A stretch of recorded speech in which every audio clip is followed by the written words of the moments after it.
Sa Cardamar ay po marami pa pong mga nakalaang programa, katulad po ng mga digital initiatives, yung pong pagpapalawak po natin ng ating mga programa through digital.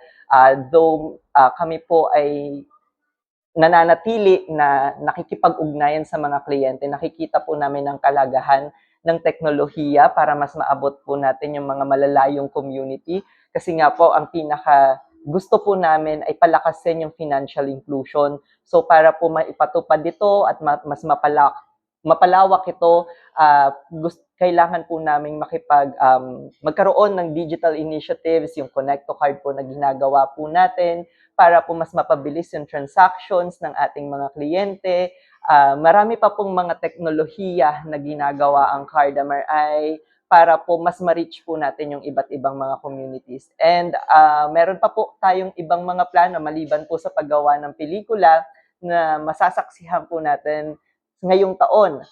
Meron pa rin po tayong iba't ibang mga programa, like for example, yung mga partnership po na ginagawa po natin sa iba't ibang mga institusyon, kasi alam po namin yung pakikipag-ugnayan dito sa mga eksperto ay makakatulong pa rin po sa pagpapalakas ng aming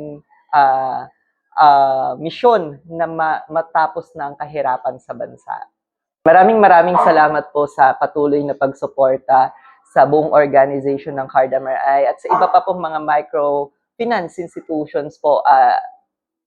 Makakaasa po kayo na lagi nyo pong kakampi ang microfinance industry, ang Cardamar para po mas mapalago po ang inyong negosyo, mapaunlad ang inyong pamumuhay sa iba't ibang klase ng aspeto, mapakultura man, mapapinansyal, mapaedukasyon, mapakalusugan. Kung ano man po yung pangangailangan po natin, patuloy po tayong makikinig dahil patuloy din pong nagbabago-bago ang pangangailangan ninyo.